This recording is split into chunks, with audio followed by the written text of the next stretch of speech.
네, 이번 시간에는 유닉스 IO 중에서 메타데이터 쉐어링 리다이렉션에 대해서 설명을 드리겠습니다. 그래요. 메타데이터라고 하는 말이 여러분들에게는 생소하게 들릴 텐데 이건 어떤 거냐면 스토리지에 여러분들이 이제 정보들을 저장을 해야 되겠죠.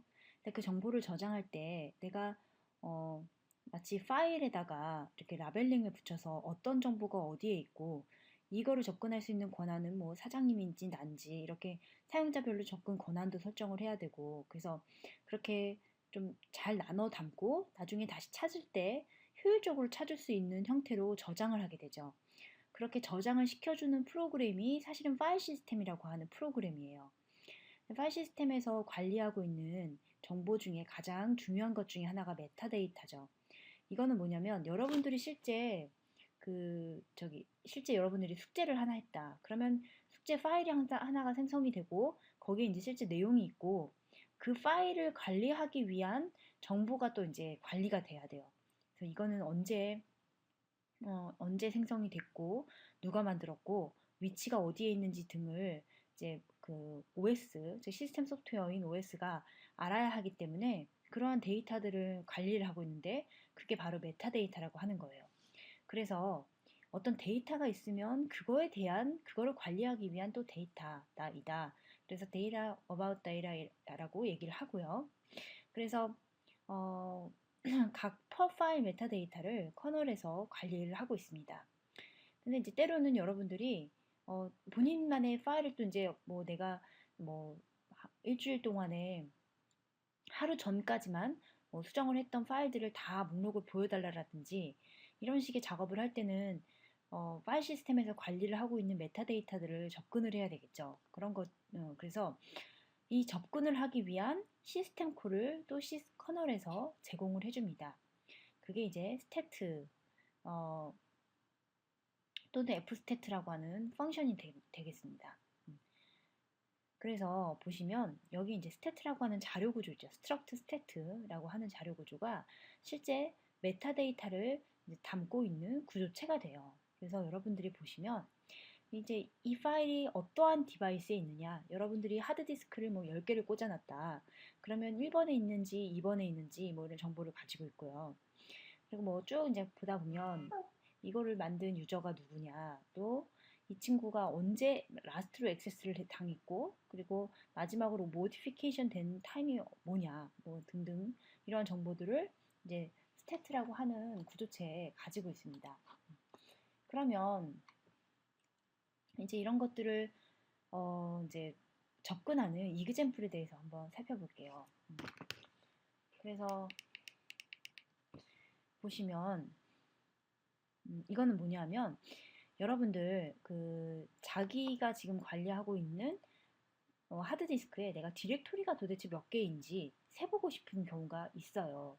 또는 레귤러 파일, 그러니까 일반적인 파일이 몇 개가 제가 지금 생성을 해놨는지 아니면 파일 크기가 뭐 1KB 미만인 게 몇 개가 있는지 뭐 이런 정보들을 이제 접근을 해야 되는데 이제 그런 것들을 접근하기 위한 예제예요. 그래서 메인 함수를 보시면 이게 지금 주석을 보면은 스태트 체크, 그러니까 파일의 메타데이터를 내가 쿼리 물어보고 또 매니플레이트 하기 위한 그런 예제라는 거죠. 그래서 일단 우리는 이제 스태트라고 하는 자료 구조, 아까 봤던 이 자료 구조에 있는 데이터 내용들을 읽어와야 되기 때문에 내가 메인 나의 영역에도 그걸 읽어온 이제 스태트라고 하는 자료 구조를 하나 더 만들었어요. 그래서 이제 뭘 했냐면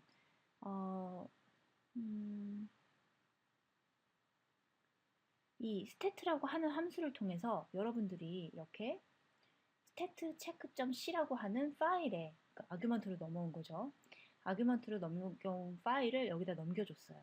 그래서 이 파일의 정보를 여기 내가 지금 만든 스태트라고 하는 자료 구조로 이제 담아와라. 그래서 이제 받아오면 이제 stat.str_mode 보십시다. 보통 이제 그 리눅스 커널의 코드를 조금 보다 보면은 앞에 이렇게 언더바 앞에 이렇게 뭔가가 하나씩 붙어요. 이거는 보통 어떤 게 붙냐면 스트럭트 자료형의 이름에 앞글자를 따서 보통 이렇게 붙여요. 그래야지 내가 이 필드만 봐도 이 자료형이 이 필드가 어떤 자료형에 속해 있는지를 이렇게 파악할 수 있기 때문에 보통은 그렇게 붙여요. 그래서 지금 스태트라고 하는 자료 구조에는 ST 같은 게 붙고요. 아이노드 같은 자료 구조에는 I가 붙고 또 태스크 스트럭트에 대한 자료 구조는 아마 S가 붙겠죠. 거기는. 그래서 뭐 그런 식으로 붙습니다. 그래서 이거는 신경 쓰시지 않아도 되고 이쪽에 보면 돼요. 그래서 우리 첫 번째 접근했던 게 뭐냐면 st 언더바 모드예요. 모드라고 하는 거는 뭐냐면 뭐 프로텍션이라든지 파일의 타입을 나타낸대요. 그러니까 이게 이 파일이 지금 일반적인 레귤러 파일이냐 아니면 디렉토리 파일이냐 아니면 뭐 장치 파일도 있고 모니터 파일 그러니까 뭐 장치 파일이냐 뭐 여러 가지 다른 파일들이 있거든요. 파이프냐 이렇게. 그래서 이 모드라고 하는 필드에 그게 저장이 되어 있는 거예요. 그래서 이제 이거는 매크로로 뭐 어딘가에 저장 정의가 되어 있을 거고 그래서 걔가 레귤러인지 물어봐서 레귤러라 그러면 타입이라고 하는 그죠 그 공간에다가 레귤러라고 쓰고 디렉토리면 디렉토리라고 쓰고 그래서 이 파일이 지금 현재 파일인지 레귤러 파일인지 디렉토리 파일인지 아니면 아더 파일인지를 이제 파악을 하는 거고요. 그리고 이제 이거는 뭐냐면 리드 권한이 있느냐 이거를 물어보는 거예요. 그러니까 이제 ST 모드에 뭔가 조금 전에 봤듯이 프로텍션하고 파일 타입이 같이 적혀 있다고 했죠.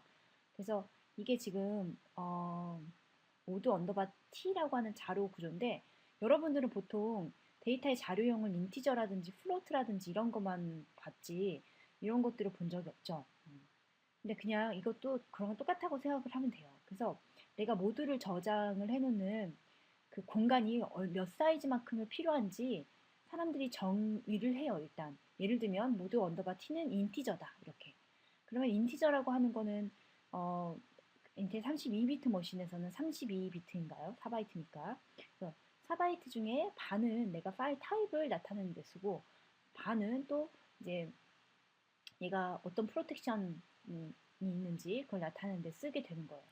그래서 이 프로텍션을 나타내는 비트 중에 뭐 저도 정확하게 어떻게 되는지는 모르겠지만 비트가 뭐 하나의 리드 비트가 뭐 5번째 리드 비트가 있다. 그러면 이 5번째 비트가 1이면 얘가 리드 권한이 있는 거고 0이면 없는 거죠. 그럼 5번째 비트를 내가 읽어야 되죠. 읽으려면은 보통 비트 연산자에서 엔드 연산을 하면 그러니까 지금 S 언더바 IR 유저라고 하는 비트는 전체가 다 0이고 5번째 비트만 1로 세팅을 해요. 그리고 우리가 읽고 싶은 그 필드하고 엔드 연산을 시키면 0인 다른 데는 다 0이니까 엔드를 하면 다 0이 나오고 5번째 비트만 1이 나오겠죠. 만약에 여기가 1이면 1이 나올 것이고 여기가 0이면 얘가 0이 나올 것이고 그런 식으로 내가 이 프로텍션 권한을 체크를 해서 만약에 리드 권한이 있으면 yes 아니면 no라고 해주는 것입니다. 아시겠죠? 네, 그래서 이제 다음은 디렉토리 접근하는 거에 대해서 배워보도록 하겠습니다. 우리 디렉토리를 액세스하는 것도 뭔가 파일에 디렉토리라고 하는 파일에 접근을 하는 거기 때문에 그 디렉토리 파일에 접근하는 오퍼레이션들이 있어요. 그 중에 하나가 이제 오픈 dir이라고 하는 오퍼레이션입니다. 시스템 콜이죠. 그러니까 우리가 기본적으로 파일이라고 하는 거를 접근하기 위해서는 오픈, 리드, 라이트, 클로즈 시스템 콜을 사용해서 접근을 한다고 했어요.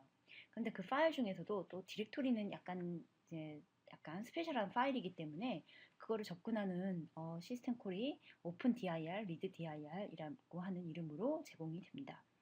그래서 이거는 간단하게만 보고 넘어갈게요. 디렉토리 네임을 주면 그걸 이제 읽어와서 그 디렉토리 정보를 저장하는 그 구조체에다가 저장을 해서 뭐 접근을 할 수 있다. 그 구조체를 사용해서 이제 그 내용을 읽어오고 그래서 다 읽었으면 이제 디렉토리를 이제 클로즈하는 이런 코드가 되겠습니다. 자, 그래요. 그럼 이제 유닉스 커널, 좀 리눅스 커널이라고 생각할 수 있죠.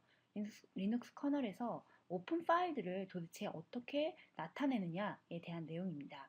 우리 수업 시간에 오픈이라고 하는 거의 의미에 대해서 배웠죠. 오픈이라고 하는 건 내가 어떤 파일이 실제로 하드디스크에 저장이 되어 있는데 그 하드디스크에 있는 파일들을 내가 읽어오기 위해선 어디에 저장이 되어 있고 내가 어떤 권한이 있고 하는 정보들을 커널 안에 스트럭처로 만들어서 내가 그걸 접근할 수 있도록 연결을 시켜주는 과정이 오픈이라고 그랬어요. 그래서 그거를 조금 더 상세하게 나타나면 이런 식으로 되는 거예요. 그래서 여러분들이 어떤 파일을 오픈했다라고 하는 건 그 파일을 이제 이따 중요한 구조체를 세 가지를 보게 됩니다. 첫 번째 구조체는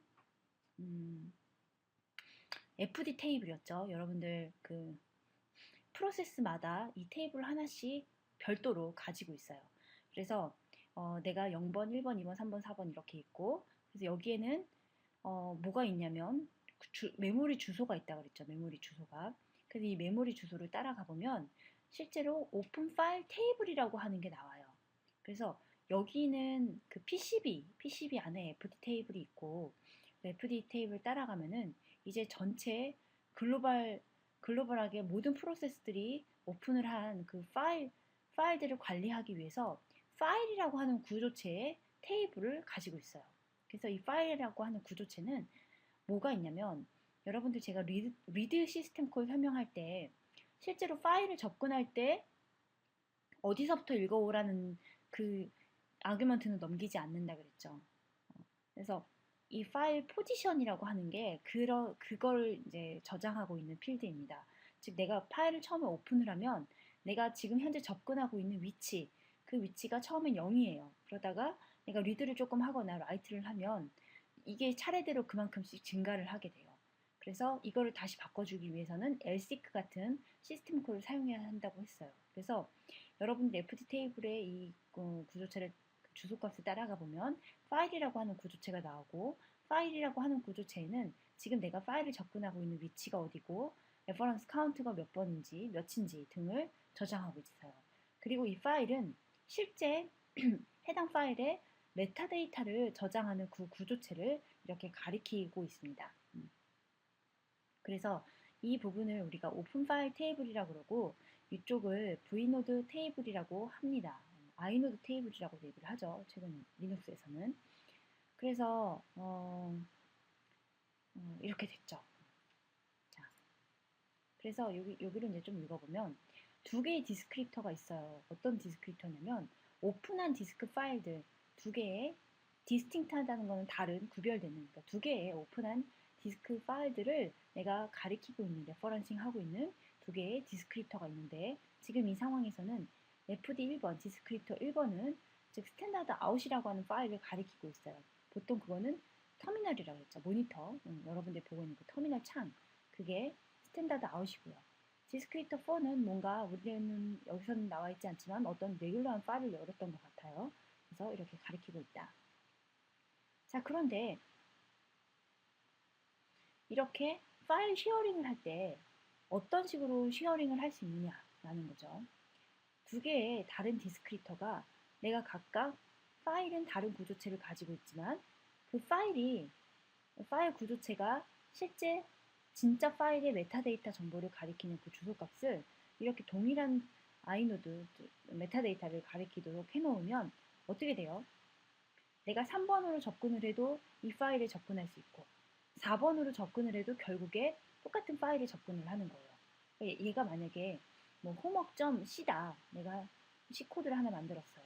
그러면 처음에 열었을 때 이렇게 파일 구조체가 생기고 그 구조체는 실제 메타데이터 정보를 가지고 있는 그 아이노드를 가리키게 되고 근데 그 다음에 어떤 파일 하나를 더 열었어요. 똑같은 파일을 열었겠죠. 그럴 경우에 어떻게 되느냐 오픈을 두 번 하면 내가 실제 파일 구조체는 하나를 더 생성을 하지만 실제 그 동일한 파일을 여는 것이기 때문에 결국에 따라가면은 아이노드 구조체는 똑같은 걸 가리키고 있는 거죠. 자, 그러면 여기에서 조금 생각해보고 넘어갈 게 있어요. 자, 우리가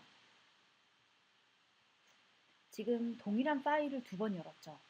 그러면 내가 동일한 파일을 두 번을 열었을 때 왜 파일 구조체에도 공유를 하지 않고 왜 파일 구조체라고 하는 거는 별도로 나타내면서 그 실제 파일의 정보를 담고 있는 메타데이터를 가리키는 그 주소만을 공유할까요?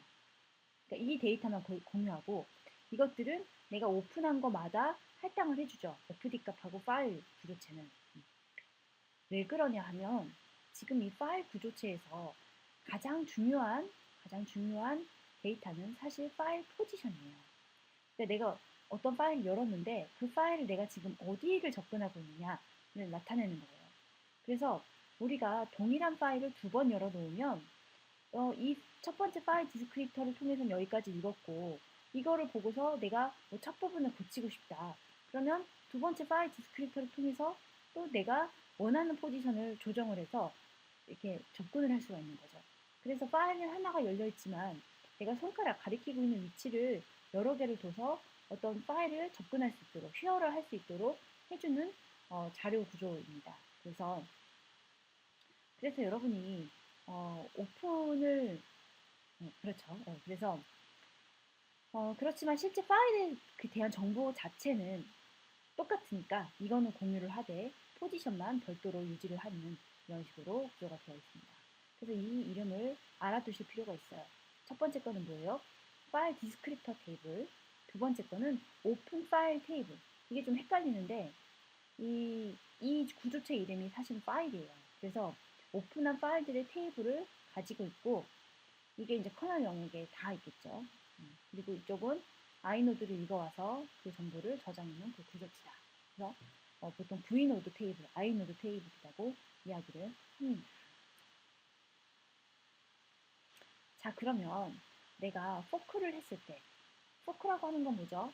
프로세스가 자기 자신을 똑같이 카피를 해가지고 차일드 프로세스를 만드는 게 포크라고 했어요. 자, 그래서 지금 상황은 어떤 상황이냐면 차일드가 페어런트 오픈 파일을 상속을 받는데 이네리트를 받고 지금 상황은 이그젝을 해서 덮어 쓰지도 않았어요. 자, 봅시다. 차일드 프로세스는 페어런트 프로세스의 모든 걸 다 카피하기 때문에 PCB 같은 그 구조체, 관리 구조체도 카피가 돼요. 그럼 당연히 FD 테이블이 그 안에 있으니까 이것도 차일드가 공유를 하게 되겠죠. 똑같이 카피가 돼요. 그래서 포크를 하기 전까지는 지금 이런 상태였어요. 즉 페어런트가 두 개의 파일을 열었겠죠. 별도의 하나는 터미널이고 하나는 디스크에 있는 파일을 열었나 봐요. 그래서 이런 상태가 있는데 이제 포크를 하고 났죠.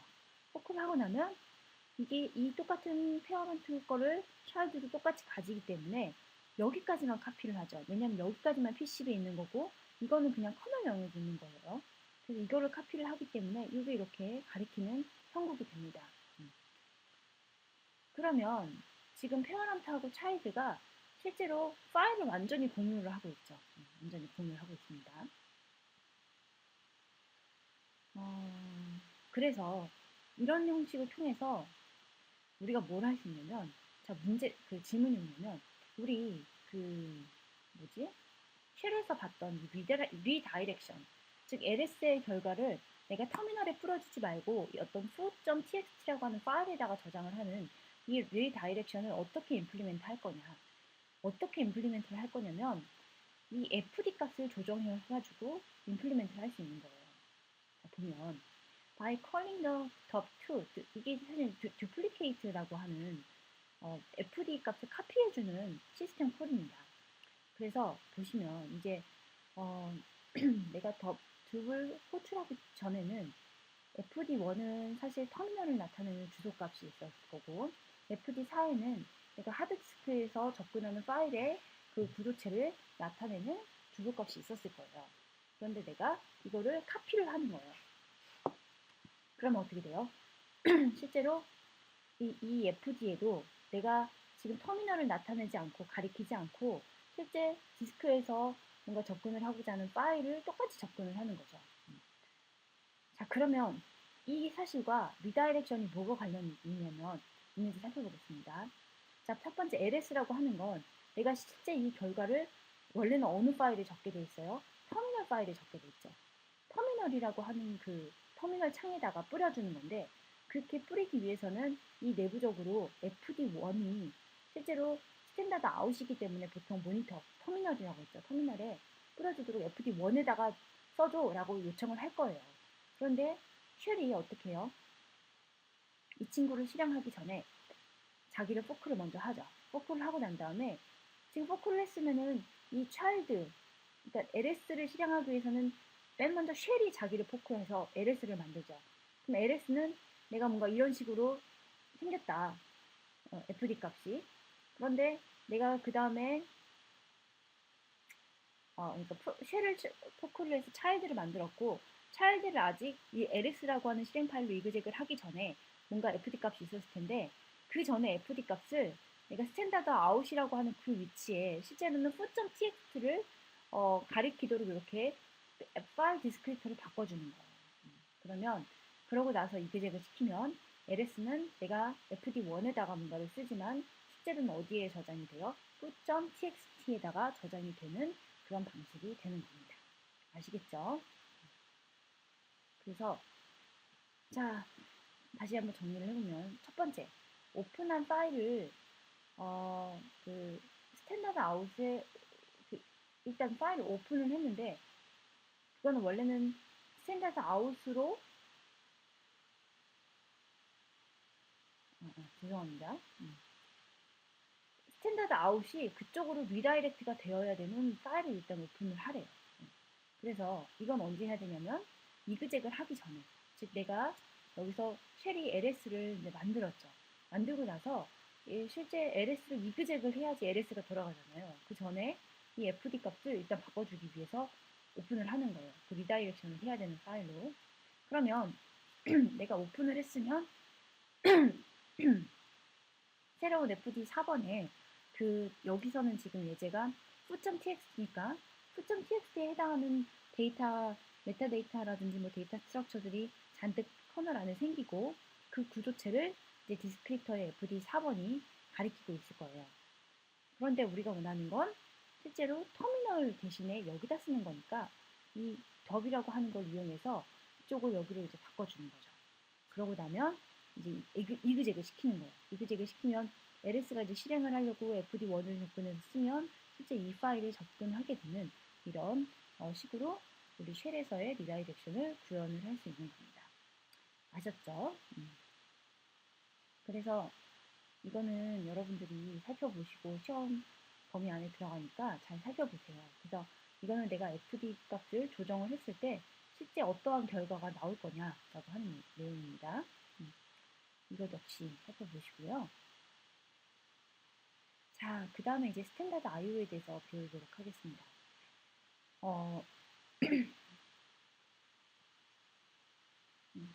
그냥 표준 IO죠. C 스탠다드 라이브러리는 스탠다드 IO 하이 레벨, 스탠다드 IO 펑션들의 컬렉션을 포함하고 있다. 우리 쉐어드 오브젝트에 대해서 배웠죠. 라이브러리의 일종이에요. 그래서 스탠다드 IO 펑션들의 이그젬플로는 이런 것들이 있어요. 근데 제가 제일 많이 사용을 하는 건 fopen, fclose, fscanf, fprintf예요. 자, 보시면 일단 파일을 오픈하고 클로즈 하는 거를 우리가 그냥 오픈이랑 클로즈 시스템 콜을 쓰지 않고 이렇게 라이브러리 형태로 쓰죠. fopen, fclose. 왜? 이게 조금 더 편하기 때문에. 아규먼트를 뭐 조금 더 덜 줘도 된다든가 아니면 에러 처리를 좀 해준다든가 이런 식으로 라이브러리가 제공해주기 때문에 이런 거를 씁니다. 그 다음에 이거는 어떻게 돼요? fread와 fwrite는 내가 바이트 단위로 뭔가를 읽어오거나 쓸 때 fread, fwrite를 쓰죠. 또는 텍스트 한 라인 단위로 뭔가를 읽어요. 한 줄씩 읽어올 거야. 그러면 fgetS, fpress를 씁니다. 근데 때로는 저는 이걸 제일 많이 쓰는데 그 리드하거나 라이트를 할 때 리드를 해와야 되는 뭐 자료가 데이터가 있다 그러면 그 데이터들이 뭔가 포맷이 있어요. 예를 들면 뭐 이은지, 뭐 전화번호는 뭐 학번은 뭐 이렇게 되어 있으면 첫 번째 스트링이 나오고 문자가 나오고 뭐 이런 식으로 그 포맷이 있는 경우에는 그 데이터를 읽을 때 fscanf하고 fprintf를 쓰시면 굉장히 편리하게 쓰실 수 있습니다. 그래서 이 친구들이 결국에는 하위단에서는 시스템 콜, 오픈 리드, 클로즈 라이트라고 하는 시스템 콜을 호출하겠지만 윗단에서는 이렇게 다양한 형태의 라이브러리를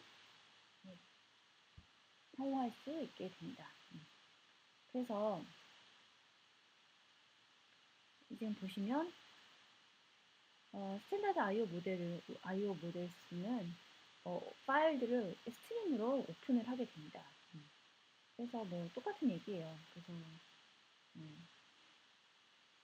심지어 스탠다드 인풋과 스탠다드 아웃풋, 스탠다드 에러라고 하는 그 각각의 파일도 오픈 스트림으로 이제 열고, 실제 C 프로그램은 자기가 처음에 시작할 때 이 세 개의 파일은 디폴트로 열려져 있어요. 오픈을 해서 시작을 합니다.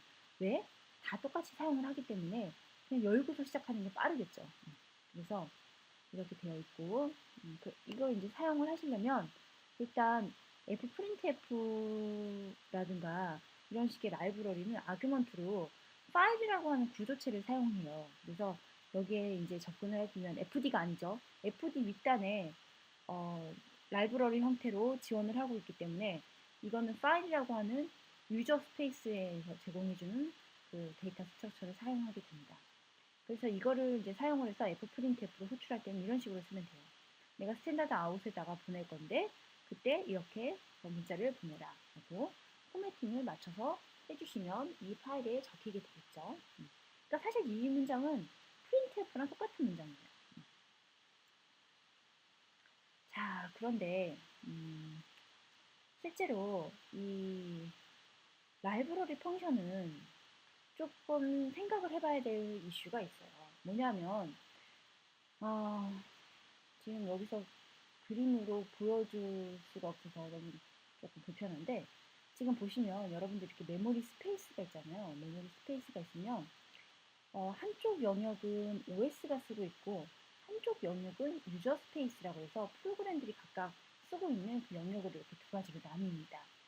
자, 그런데 내가 만약에 프린트F로 헬로우하고 이렇게 줄바꿈 표시를 하는 이 문장, 이 단어를 출력을 하라고 요청을 했어요. 자, 그러면 내가 printf하고 h자를 딱 써야 되는데 그거를 쓸 때, 그러니까 다시 설명 이렇게 써야 돼요. 근데 사용자가 어떻게 프로그램을 조금 잘 못해가지고 내가 printf를 한 번에 보내는 게 아니고 이렇게 하나, 둘, 셋, 넷, 다, 여섯 번에 걸쳐서 printf를 시켰어요. 한 문장씩, 한 단어, 그러니까 한 캐릭터씩. 자, 그랬을 때 printf는 결과적으로 내부에서 이제 write라고 하는 시스템 콜을 호출한다 그랬죠. 그 write 시스템 콜을 내가 매번 이렇게 호출을 하면 엄청나게 오버헤드가 커요. 어떤 오버헤드가 있냐면, 첫 번째, 내가 h를 일단 커널에 왔다 갔다 한번 해야 되잖아요. 그러니까 printf에서 write 시스템 콜을 하면 그 커널한테 내가 요청을 해야 되기 때문에 컨텍스트 스위치가 일어나고, 뭐 커널을 끼워가지고 뭐 어쩌고저쩌고 해주고 다시 뭐 웨이트 프리 다시 달아주고 뭐 이런 식의 작업들이 많이 일어나요. 그래서 이 라이브러리 함수에서는 내가 이렇게 아주 작게 뭔가 문자를 쓰라고 와도 이거를 자기 내부에 버퍼를 두고 버퍼링을 합니다. 유저 스페이스에서 버퍼링을 하고 있죠. 그러다가 내가 어느 정도가 찼다, 또는 뭐 이렇게 줄바꿈 표시라든지 아니면 F 플러시라고 하는 외부의 요청에 의해서 뭔가 바로 이제 그 파일을 쓰도록 요청을 보내라고 요청이 오면 그제서야 자기 안에 있던 버퍼의 내용을 실제로 라이트 시스템 콜을 통해서 더 파일에 적게 돼요.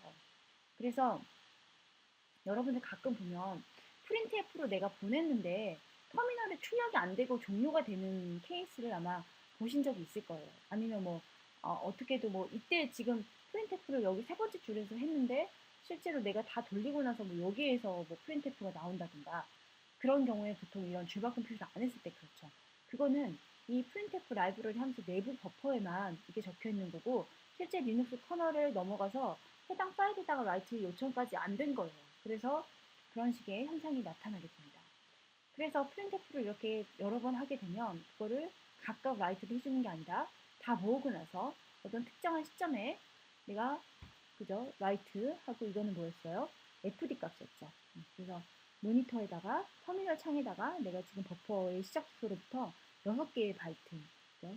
캐릭터니까 6개 쓰라고 하는 식으로 버퍼링을 하고 나서 한 번만 요청을 한다 라는 거죠. 그래서 버퍼는 플러시가 된다. 언제? 이거를 만났거나 이거를 만났을 때 플러시가 된다라고 생각을 하시면 됩니다. 그래서 음, 그래서 이거는 이제 뭘 해본 거냐면 방금 봤던 프로그램 이렇게 한 단어씩만 호출을 했던 프린트를 이렇게 쫙 보내는 이런 프로그램이 있어요. 그리고 맨 마지막에 이렇게 F 플러시를 하거나 F 플러시를 영시적으로 호출을 해줬죠.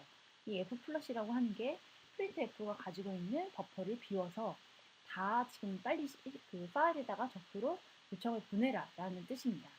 이랬을 때 우리가 아무것도 몰랐다면 프린트F에 해수자마자 라이트 시스템 콜이 호출됐을 테니까 그래서 총 6번의 라이트 시스템 콜이 호출이 되어야 될 것 같지만 실제로는 그렇지가 않아요. 지금 보면은 S트레이스라고 써있죠. 이거는 이 프로그램이 발생을 시키는 시스템 콜들을 이렇게 계속 뽑아보는 그러한 역할을 해주는 시스템 소프트웨어입니다.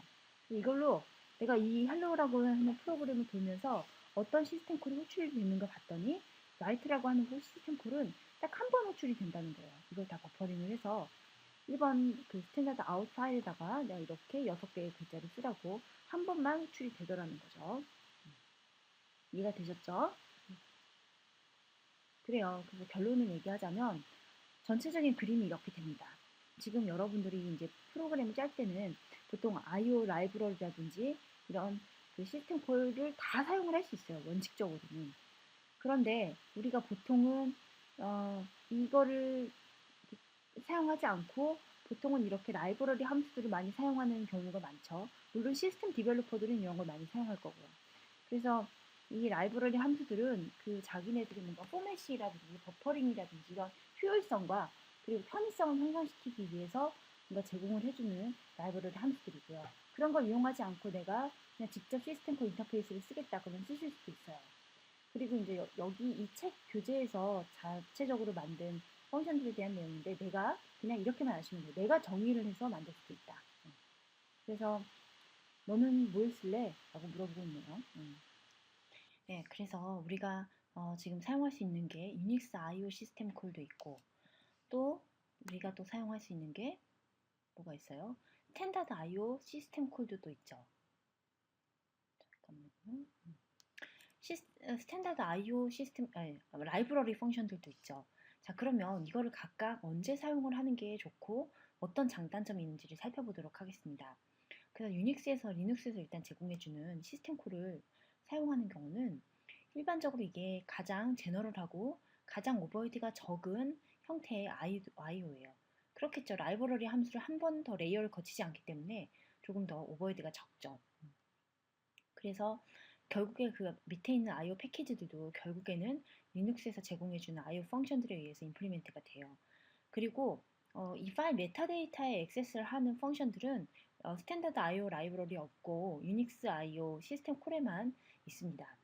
그리고 이제 세 번째 장점은 뭐냐? 이 시스템 콜을 사용해서 사용을 하는 구현을 IO를 하는 장점이 뭐냐면 이거는 이제 시그널 핸들링이라든지 이렇게 에이싱크로너스하게 발생하는 시그널에서 내가 뭔가 중간에 하다가 이 시그널이 발생을 해가지고 이렇게 처리가 끊기거나 이런 식의 동작을 하지 않고 에이싱크로너스 시그널 세이프한 동작으로 동작할 수 있다는 거예요. 그러니까 얘는 지금 이렇게 생각하면 돼요. 내가 중간에 뭔가 관리자가 하나 있고 실제 뭐 부동산 집을 산다고 하면 나는 부동산 업체가 하나 있고 실제 집주인이 있는 거죠.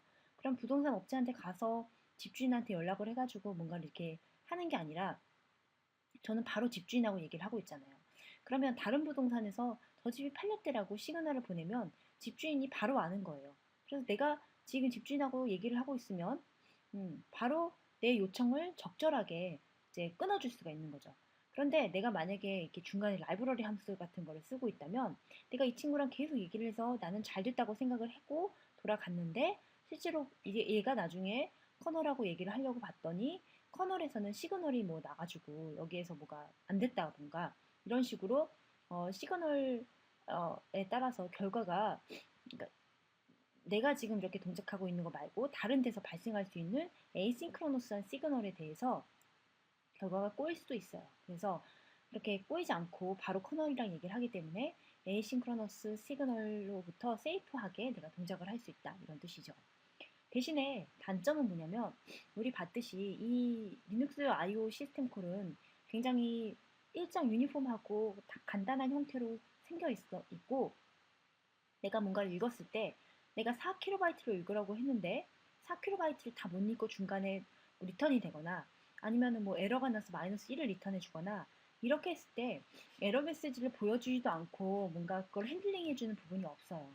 그러다 보니까 뭔가 내가 막 프로그램 실행하다가 죽었을 때 왜 죽었는지 어떤 환경이 나타난 건지 어떤 상황인 건지를 파악하려면 내가 다 처리를 해줘야 되죠.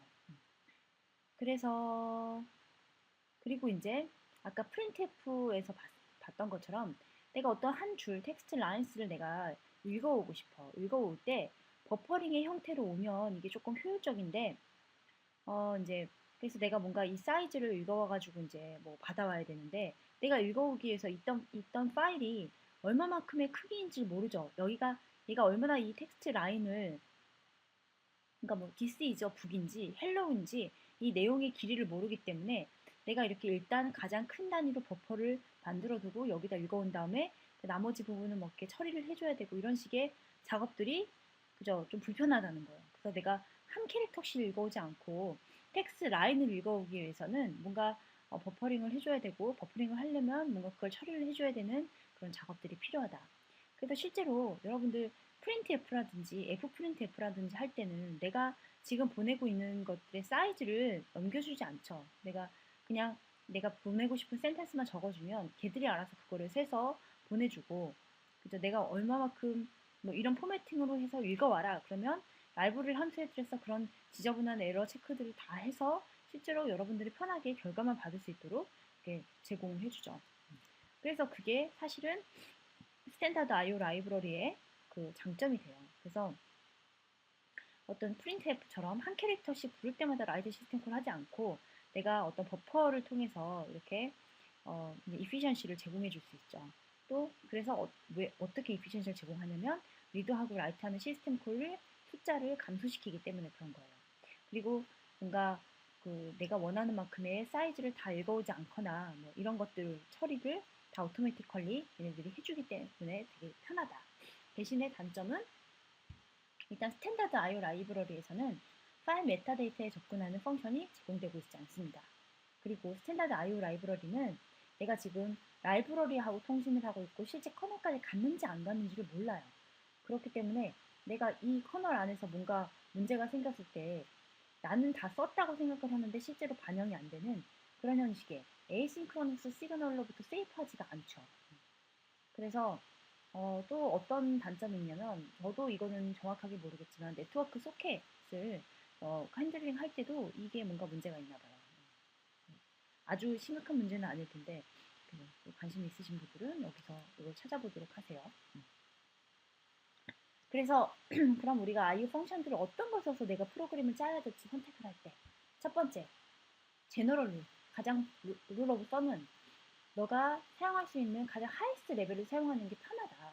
그래서 매니 C 프로그래머들은 보통 스탠다드 IO 펑션들을 사용해서 너네들이 원하는 거 다 할 수 있어요. 그런데 그래서 대표적으로 언제 스탠다드 IO를 쓰냐면 디스크에 있는 파일이라든지 아니면 터미널의 파일, 그러니까 터미널에서 뭔가를 출력해야 되거나 할 때 이렇게 스탠다드 IO 펑션을 쓰고요. 그런 게 아니라 예를 들어서 내가 굉장히 시그널하고 민첩하게 이렇게 반응을 해서 돌아가야 되는 IO 같은 경우에는 로우한 유닉스 시스템 콜들을 사용을 해야 되겠죠. 그리고 이건 또 웨어한 케이스인데 이게 라이브러리 함수를 거치는 게 또 하나의 오버헤드가 되기 때문에 정말로 하이스트 퍼포먼스를 제공해 줘야 되는 경우에는 시스템 콜을 그냥 쓴다라는 거죠. 그 다음에 예, 리오는 여기서 제공을 하는 건데 좀 넘어갑시다. 그래요. 그래서 이번 것까지는 이렇게 마치도록 하겠습니다. 감사합니다.